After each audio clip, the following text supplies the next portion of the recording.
Good morning. I'm Ayya Vimala, and I'm in Tennessee these days, at least for a few more days, kind of waiting to see my mom, staying at my brother's home, and waiting to be able to see her. They're quarantined now where she is in assisted living, so I'm waiting and using my time the last couple of days just listening to Dharma talks and practicing. I'm house sitting at my brother's right now, so my brother and sister-in-law went on their first little mini vacation since I was going to be here. We visited for a few days and they were going to take a trip, and I was going to be able to visit my mom all day long, and then we'd still have a little more time when they came back from their trip to just catch up with each other. And as it turned out, I have only seen my mom once, and that was that was just serendipity. So instead, I've turned it into a little retreat, which is good. And I wanted to start something new to read with you, and then we can practice. So what I have been intrigued with, and I've had this book and read this book many years ago, it's called A Pilgrim's Companion. And it's edited by Ken and Visakha Kawasaki, who are a lovely, wonderful couple who live in Sri Lanka, and they're both writers and illustrators, and they have so many beautiful books. They've done beautiful illustrated versions of the Jataka tales, and I think also the Dhammapada. I'll have to check that. They live in Sri Lanka, and they know Bhante Sujata's temple really well, and all of our monks have met them, and some of the people who have gone on travels with Bhante, I think, have either met them or they know about them. And they wrote this book when they've gone on several pilgrimages to India, and for years they made notes, and they found the suttas that were appropriate for the places they've gone. And then the result after many trips was this beautiful Pilgrim's Companion. And there's a whole history about pilgrims' travelogues and writing books like this. It's fascinating. So I have several from people, some from Sri Lankan friend, and one from Shwarna, who wrote a beautiful book about her pilgrimage experience and had the suttas in it. It's a wonderful thing to look at. So I'm just going to read this morning a tiny bit from the first of the book, and then I'd like to start with day 1. It's a very short passage, and then there is, along with that, there are reflections, and the reflections are taking right from the Dhammapada or another verse. Oh, it's good to see you, Maria. So this book explains all of the sites that they go to see, and then has some devotions in it. And then the end, let's see, I think it's, day 33. I don't know if there are any more than that. They do 30, 34. There are actually, looks like 35 days of traveling, and this is the brief part of the introduction. 4 places. This is going to talk about the 4 pilgrimage places. This is from the Digha Nikaya 16. Those are longer discourses. Ananda, there are 4 places. Oh, I'm sorry. Let me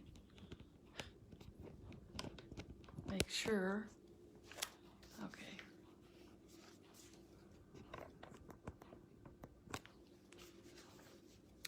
Ananda, there are 4 places which, when visited, should arouse emotion in the faithful. What are they? First, where the Tathagata was born. And you know, the Tathagata is another expression used to identify the Buddha.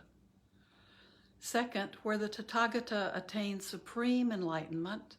Third, where the Tathagata set in motion the wheel of the Dhamma. And fourth, where the Tathagata attained parinibbana, and that's at death. Faithful monks, nuns, male lay followers, and female lay followers will visit those places. Anyone who dies while making a pilgrimage to these sacred places with a devout heart will, at the breakup of the body after death, be reborn in a heavenly realm. So that was the beginning of that basically forms an outline of the pilgrimage. And so we have a 35-day trip, and they have arranged the little reflections and readings based on where they would be in their trip, in their pilgrimage. This is and Ken and Visakha have modified, they have edited some of the readings. They wanted them to be, they're all very short, but also be very pleasant to the ear, and they just made some minor additions to make them read more smoothly. So today is day one of our pilgrimage. The day one reading, 4 wonderful things. Buddhas, the Buddha said, on the appearance of the Tathagata, the Arahat, the perfectly enlightened one, 4 wonderful and marvelous things appear. People, for the most part, delight and rejoice in attachment. But when the Dhamma of non-attachment is taught by the Tathagata, they wish to listen to it, to lend an ear and try to understand it. This is the first wonderful and marvelous thing that appears on the manifestation of the Tathagata. People, for the most part, delight and rejoice in conceit. But when the Dhamma is taught by the Tathagata, for the abolition of conceit, they wish to listen to it, lend an ear, and try to understand it. This is the second wonderful and marvelous thing that appears on the manifestation of the Tathagata. People, for the most part, delight and rejoice in restlessness. But when the Dhamma of peace is taught by the Tathagata, they wish to listen to it, lend an ear, and try to understand it. This is the third wonderful and marvelous thing that appears on the manifestation of the Tathagata. People, for the most part, live in ignorance and are blinded and fettered by ignorance. But when the Dhamma is taught by the Tathagata for the abolition of ignorance, they wish to listen to it, lend an ear, and try to understand it. This is the fourth wonderful and marvelous thing that appears on the manifestation of a Tathagata. On the appearance of the Tathagata, the Arahat, the perfectly enlightened one, these 4 wonderful and marvelous things appear. So when the Buddha arises, when there's a Buddha in the world, rises in the world, that new Buddha comes when the teachings have been forgotten. And so these are the first 4 things that happen when they begin to hear these teachings. This is from the Anguttara Nikaya 4, 128.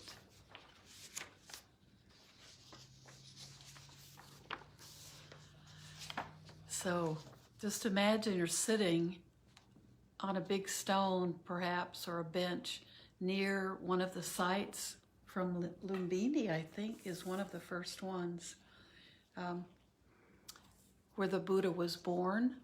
And you're listening to someone either teach the Dhamma or read some of the Dhamma, or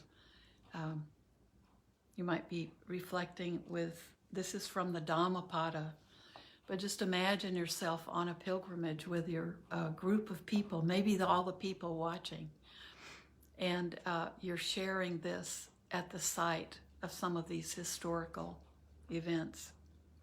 So our first reflection, and then we'll just sit with this. The best refuge. And this is from the Dhammapada 188 through 192. To sacred hills, woods, and groves, to sacred trees and shrines do people go, gripped by fear. But those are not safe refuges. They are not the best refuge. Not by going there is one freed from all suffering, but whoever takes refuge in the Buddha, the Dhamma, and the Sangha will understand with wisdom the Four Noble Truths. Suffering, its cause, its overcoming, and the Noble Eightfold Path. Leading to its overcoming, this is a safe refuge. It is the best refuge. Have taken refuge here, one is freed from all suffering.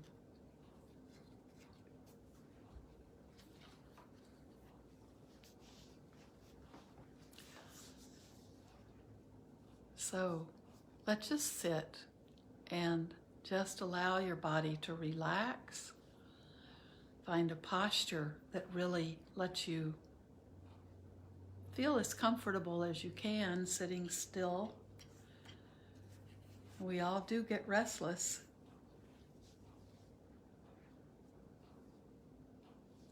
You can allow your eyes to close or leave them kind of at half-mast, or leave them open, but just let your gaze be down a little bit. You don't want to be roaming all over. And as you feel your body, you're aware of your body breathing and feeling your body relax.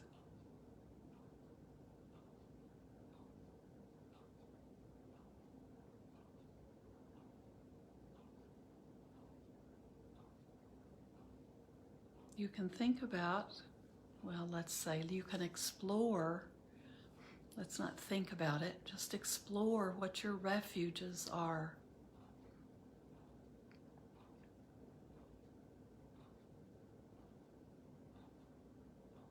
What do you turn to when there's suffering?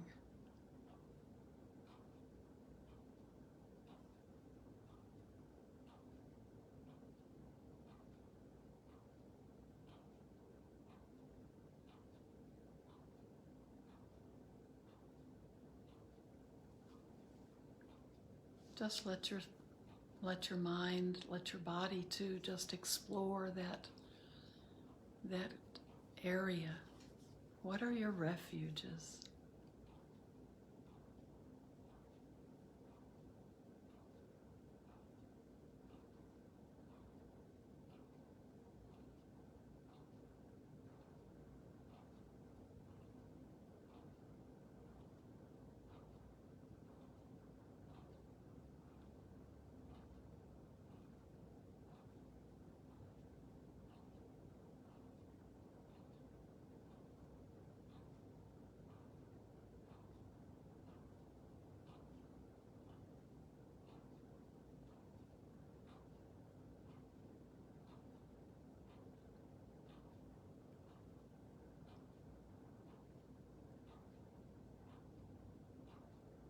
What brings you peace?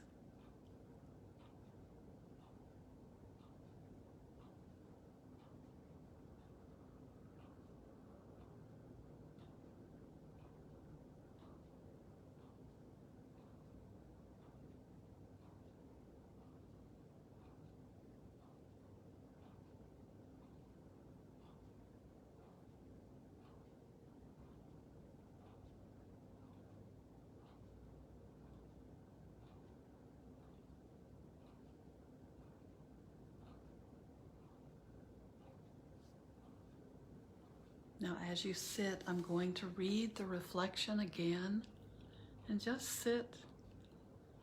Just be aware of the words. Just let them wash over you.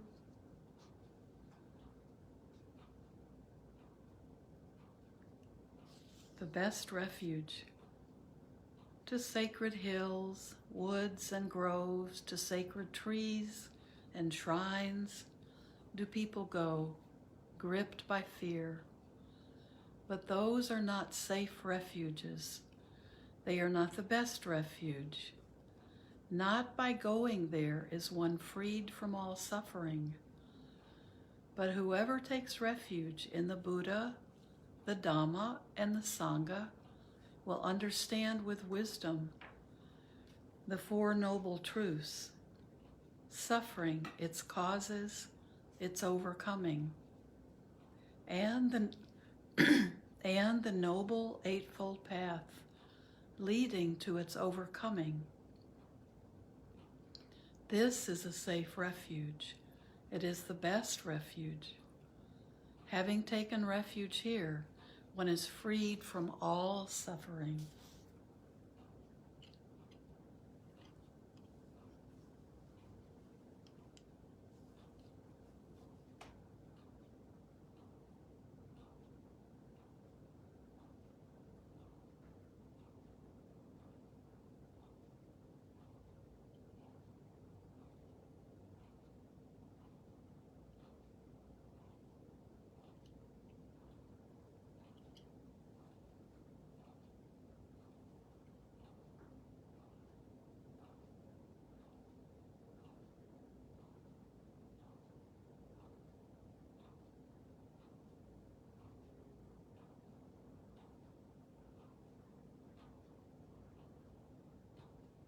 Be with each breath.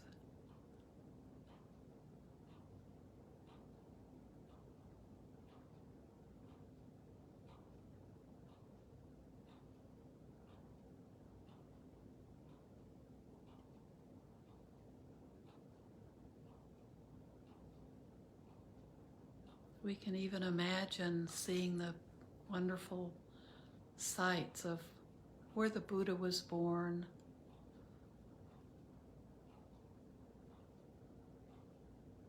and reflect on these words. These sights, the stones, the statues, the shrines, they are beautiful and inspiring, and they can bring us back to our true refuge if we have the right attitude. But our refuge is not in the stones, not in the sights, not in the shrines. Our refuge will be the teachings of the Buddha, and having our teacher, the Tathagata, the Buddha, as a model that this is possible for a human being to do, to be free of fear, to be free of suffering.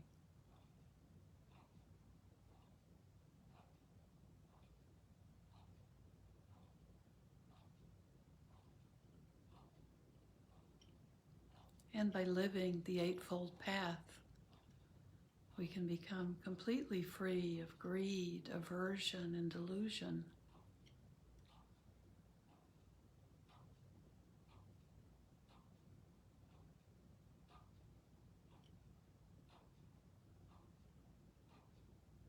So everything points back to ourselves, what we're willing to work with.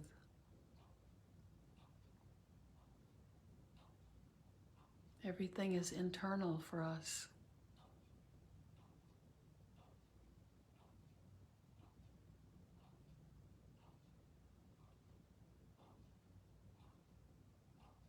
Just getting back to our true Buddha nature.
As you breathe in and out, I'm going to just remind you of the 4 wonderful things.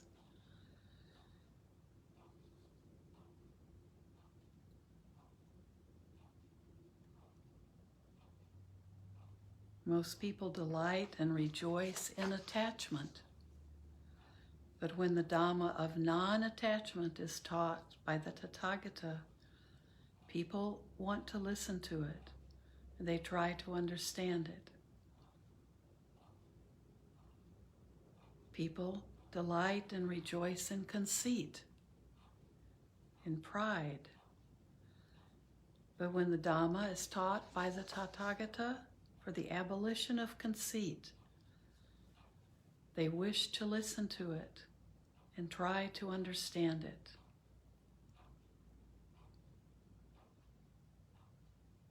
People, for the most part, delight and rejoice in restlessness. But when the Dhamma of peace is taught by the Tathagata, they wish to listen to it and try to understand it. People, for the most part, live in ignorance and are blinded and fettered by ignorance and illusion. But when the Dhamma is taught by the Tathagata for the abolition of ignorance, they wish to listen to it, lend an ear, and try to understand it.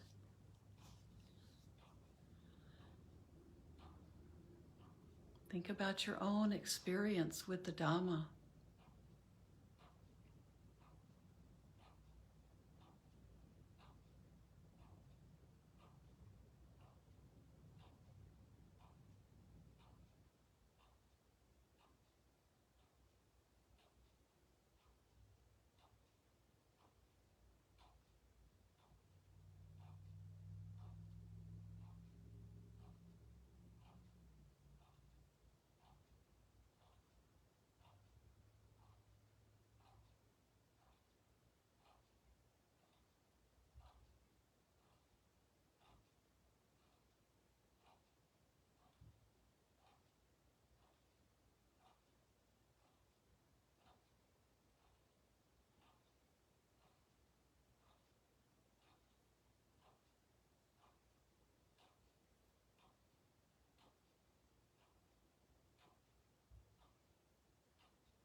When you have the experience of seeing the true nature of reality,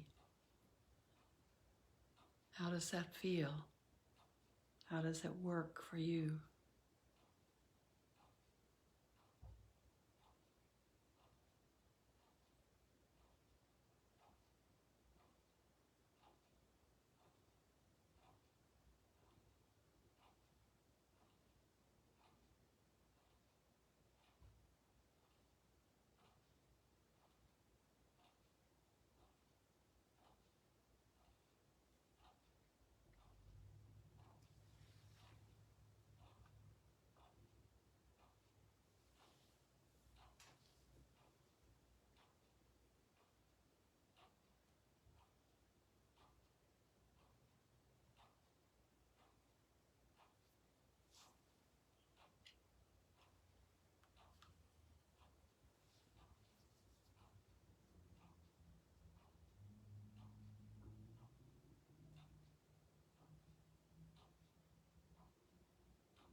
Let's end our time together with a short metta practice, because we don't have a lot of time, but we can continue.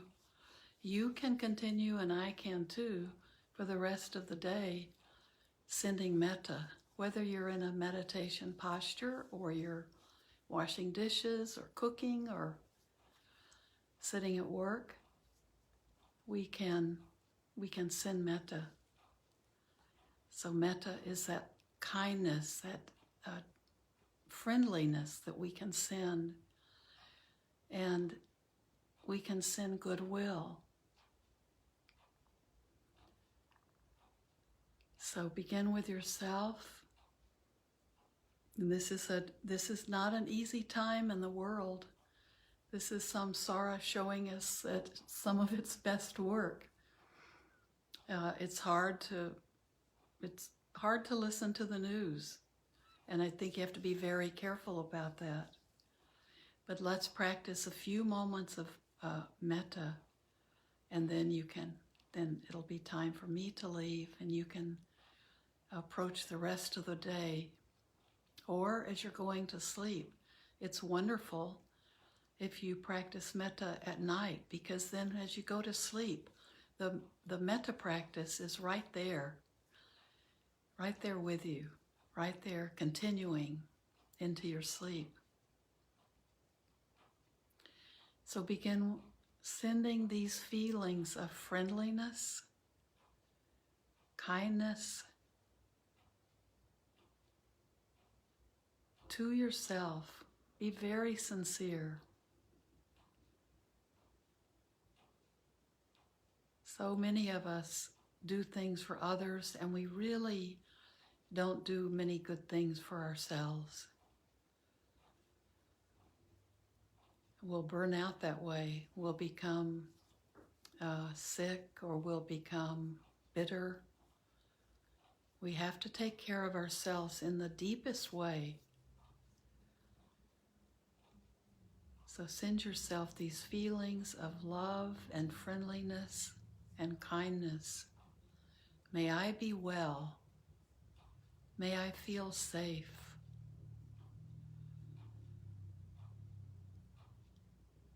May I be content and have those moments of joy and happiness,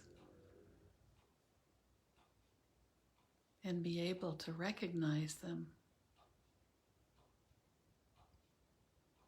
May I be able to take care of myself.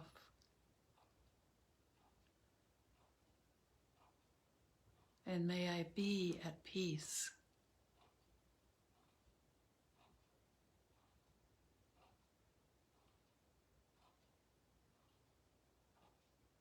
Then we begin sending these same thoughts and blessings and prayers out to others. May my loved ones be well and feel safe. May they be content and have those moments of joy.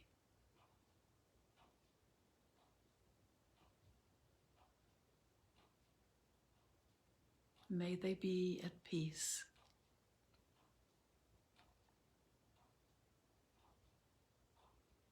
And then we can begin sending out to strangers all of the people that we don't know.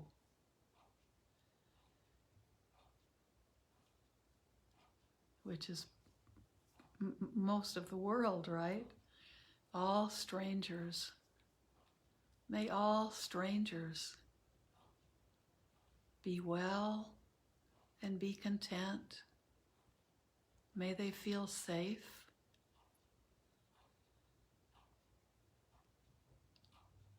May they be able to take care of themselves or be taken care of lovingly.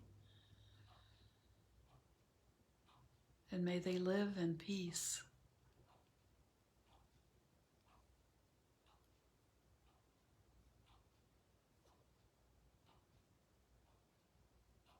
And then, because this is an infinite quality that we can send out, there's no stopping it once we've started.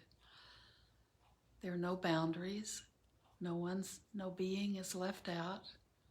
Just be aware of yourself radiating out the quality of metta. And this is when we think of goodwill, sending goodwill out over the world, out into the universe, sending out goodwill to all living beings, human and non-human, visible and invisible, beings being born and beings in the process of dying. May all beings, human and non-human, be free from suffering and the causes of suffering.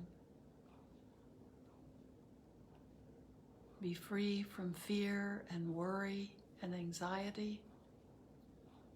Free from hunger and thirst and the extremes of our climate, of the world's climates.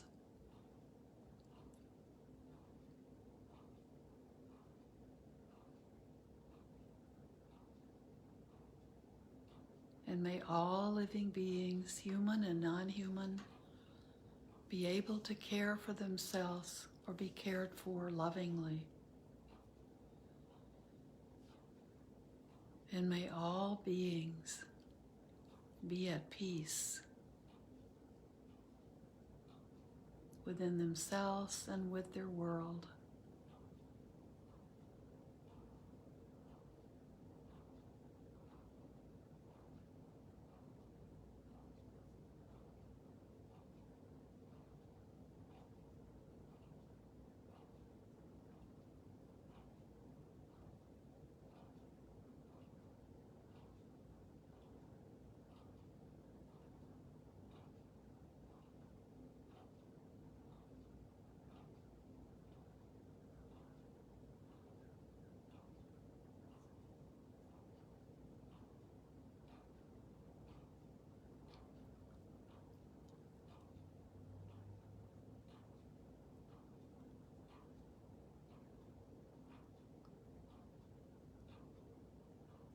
If you can, just stay with your metta practice.